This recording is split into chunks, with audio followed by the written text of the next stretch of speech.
54ஆம் ஆண்டு இயக்குனர் ஸ்ரீதருக்கு ஏற்பட்ட அதே போன்ற, ஆனால் அதைவிட சற்று கடினமாக நெருக்கடி 66இல் தயாரிப்பாளரும் நடிகருமான பாலாஜிக்கு ஏற்பட்டது. தனது சுஜாதா சினி ஆர்ட்ஸின் முதல் தயாரிப்பான ஜெமினி சாவித்ரி நடித்த அண்ணாவின் ஆசை படம் தோல்வியுற்றதைத் தொடர்ந்து பெரும் நஷ்டத்தை சந்தித்த பாலாஜி பைனான்சியர்களின் கெடுபிடிகளை சந்திக்க முடியாமல் தவிக்க அந்நேரம் ஜெமினி கணேசன் ஒரு யோசனை சொன்னார். இந்த நெருக்கடியிலிருந்து நீ விடுபடணும்னா ஒன்று அவரிடம் போ அல்லது இவனிடம் போ. உன்னுடைய சுபாவத்துக்கு அவரை விட இவன்தான் சரி வருவான். இங்கேயே போ என்றாராம். ஜெமினி குறிப்பிட்டது சிவாஜியை தான்.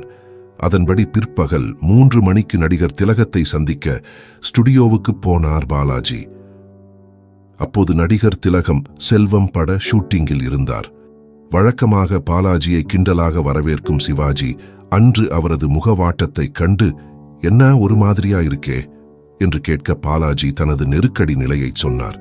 அதைக் கேட்டதும், இப்போ நான் என்ன செய்யணும் என்று சிவாஜி கேட்க, என்னுடைய சுஜாதா சினி ஆர்ட்ஸ் படத்தில் நீங்கள் நடிப்பதாக நாளை காலை பேப்பர்களில் ஒரு விளம்பரம் கொடுக்க உங்கள் அனுமதி வேண்டும் என்று சொல்ல, சரி அப்படியே செய் என்றவர். கதைக்கு என்ன பண்ண போறே என்று கேட்க, ஒரு படத்தை ரீமேக் பண்ண பார்த்து வச்சிருக்கேன், இன்னும் ரைட்ஸ் வாங்கல, திருலோக்க டைரக்டரா போடலாம்னு என்றதும், அவர் டைரக்ஷன்ல இதுவரையில நான் நடிக்கல, உன் படம் ஆரம்பமா இருக்கட்டுமே என்றார் சிவாஜி.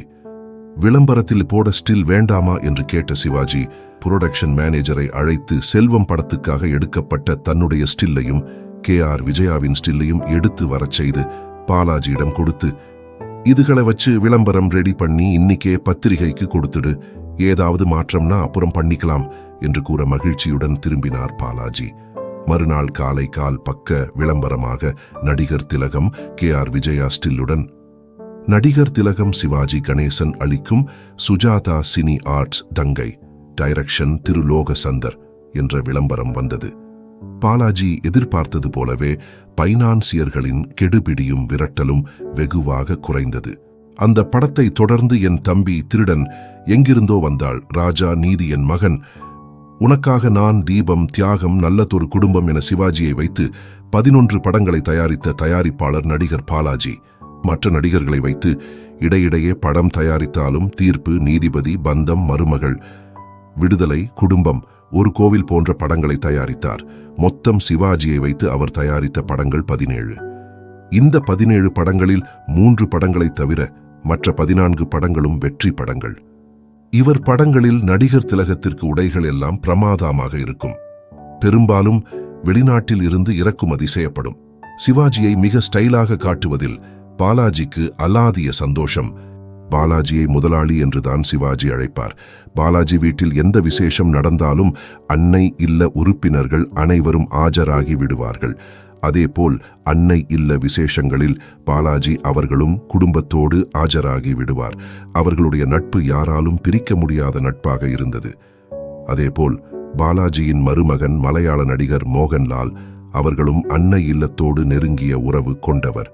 நடிகர் திலகம் உடல்நிலை சரியில்லாமல் காலமான போது நடிகர் பாலாஜி அவர்கள் நீரழிவு நோயினால் பாதிக்கப்பட்டு டயாலிசிஸ் சிகிச்சை செய்து கொண்டிருந்தார். அந்த நிலையிலும் தன் நண்பனை கடைசியாக வழி அனுப்புவதற்காக வந்து அவருடைய உடலை பார்த்து கண்ணீருடன் ஒரு இராணுவ வீரனைப் போல் சல்யூட் அடித்து நடிகர் திலகத்தின் உடலுக்கு மரியாதை செலுத்தினார். இந்த காட்சியை கண்ட அனைவரும் கண்கலங்கி உறைந்து போனார்கள். நட்புக்கே உதாரணமாக வாழ்ந்த மனிதர்கள். நல்ல சினிமா நேயர்களுக்கு வணக்கம். நீங்க எங்களுக்கு தொடர்ந்து கொடுத்துட்டு வர ஆதரவுக்கு நெஞ்சார்ந்த நன்றிகளை தெரிவித்துக் கொள்கிறோம். ஒரு சின்ன வேண்டுகோள், நல்ல சினிமா சேனலை இதுவரைக்கும் சப்ஸ்கிரைப் பண்ணாதவங்க கீழே இருக்கிற சப்ஸ்கிரைப் பட்டனை பிரஸ் பண்ணி உடனே சப்ஸ்கிரைப் பண்ணிடுங்க. அதோட அந்த பெல் ஐக்கனையும் கிளிக் பண்ணிடுங்க.